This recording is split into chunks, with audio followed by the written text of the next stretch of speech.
Kalau dari sudut pandang saya pribadi melihat Joko Kendil adalah, eee, beliau adalah pelaku spiritual yang pastinya.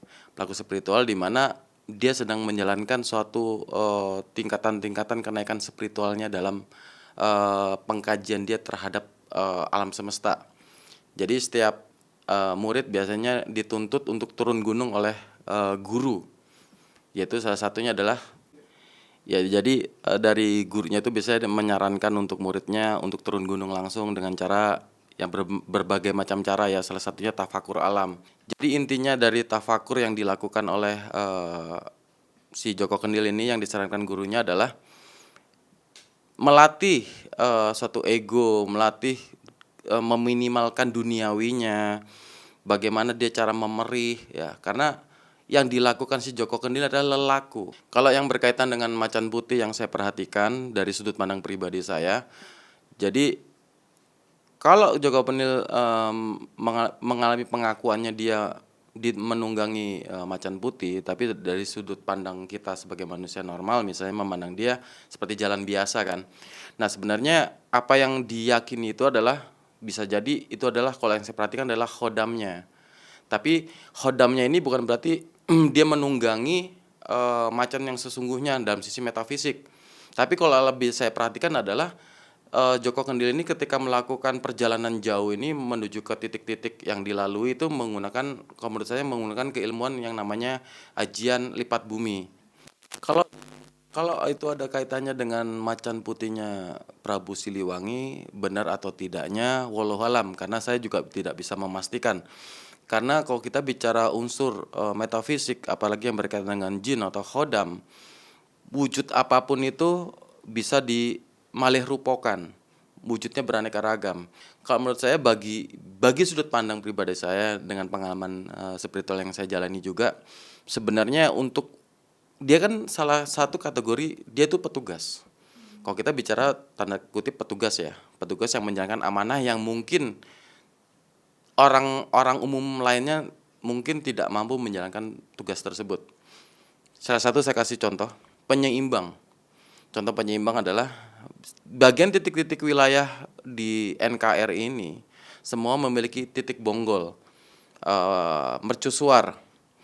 Eh, di titik-titik tersebut banyak, para peritual atau para spiritual memiliki tugas tersebut. Salah satu adalah menyeimbangkan semesta atau keutuhan NKRI itu sendiri. Nah, salah satunya si Joko Kendil ini bisa jadi sebagai petugas tersebut. Kalau ditanya sampai kapan dia seperti itu, kita tidak bisa dipastikan. Kalau tadi dibilang sampai 2000 berapa? 2025, saya malah ragu malah bisa jadi seumur hidup dia. Karena dia sudah menjadi seorang petugas, maka dia sudah menghambakan dirinya untuk semesta ini. Khususnya di tempat titik yang dia, tinggal yaitu di Indonesia ini. Jadi sampai akhir hayatnya dia mengemban tugas untuk menyeimbangkan alam-alam di wilayah yang dia kunjungi, yang dia lewati, ya sampai sampai sampai akhir hayatnya. Sebenarnya kalau kita bicara keilmuan, sudut pandang saya melihat Joko Kendil sudah bukan wilayah keilmuan lagi yang dibahas di Joko Kendil ini sebenarnya. Tapi lebih kepada, kesetiaan si Joko Kendil ini terhadap cintanya, terhadap dirinya, terhadap lingkungannya. Joko Kendil juga sudah meminimalkan duniawinya dan dia sudah menepis ego nafsiyahnya. Maka kedekatan-kedekatan seperti Ki Joko Kendil ini pun kedekatan dengan sang ilahi pun pasti dekat. Jadi doanya dia insya Allah mustajab sih dari yang saya lihat karena laku merihnya dia, laku kedekatan dia, perjalanan dia itu penuh dengan Allah. Itu penuh dengan dalam hatinya itu pasti Allah yang dihadirkan.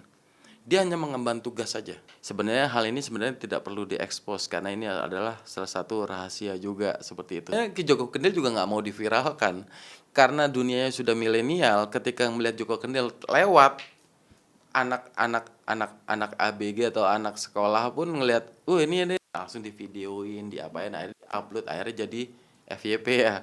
FYP akhirnya jadi viral. Sebenarnya satu sisi ini pekerjaan yang benar-benar, privasi dan rahasia karena kaitannya dirinya dengan gurunya itu mengemban tugas untuk hal yang suci. Para pelaku-pelaku spiritual ini kalau ditanya guru-gurunya para sunan, para aulia, para ambia, ya bisa jadi gitu loh.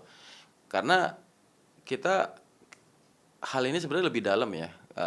Karena kalau orang benar-benar menggali spiritual, dia akan bisa koneksi ke arah situ. Bahkan kalau teman-teman pemirsa Ganjil Misteri ini kalau memperhatikan di Jawa tuh banyak. Kita bisa melihat, perhatikan di Jakarta maupun di Jawa itu pasti ada banyak orang-orang pelaku-pelaku yang tidak diketahui, seakan-akan dia menjadi gembel atau orang gila atau orang gelandangan atau orang yang terkesan hilang kesadaran seperti nggak punya rumah, tunawisma, dia compang-camping.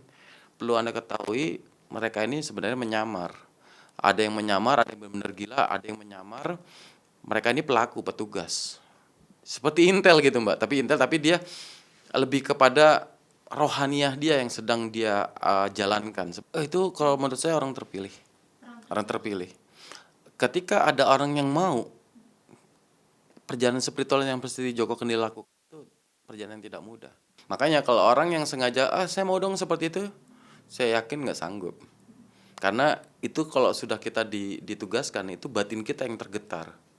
Batin di dalam tubuh kita yang tergetar.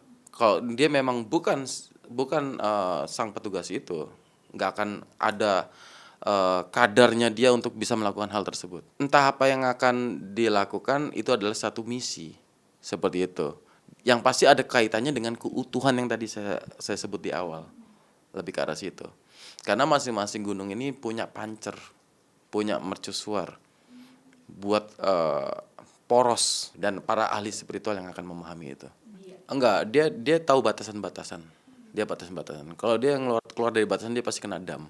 Dan saya perhatikan Joko Kendil ini sebenarnya hampir hal yang tidak harus diungkap itu hampir terungkap. Seperti itu. Seperti Joko Kendil ini sebenarnya silent, harus lebih silent lagi. Karena yang dilakukan orang-orang spiritual atau lelaku ini tidak semua orang mau menjalankan dan mengerti apa yang sedang dijalankan, lebih ke arah situ sih. Sama halnya ketika kita berhubungan, berkomunikasi dengan Allah, tidak perlu orang lain tahu kita sedang komunikasi dengan Allah. Tapi hanya kita yang tahu apa yang sedang kita curhatkan, apa yang kita sedang komunikasikan, apa yang sedang kita interaksi, hanya kita yang tahu dengan Allah. Itu menurut saya yang lebih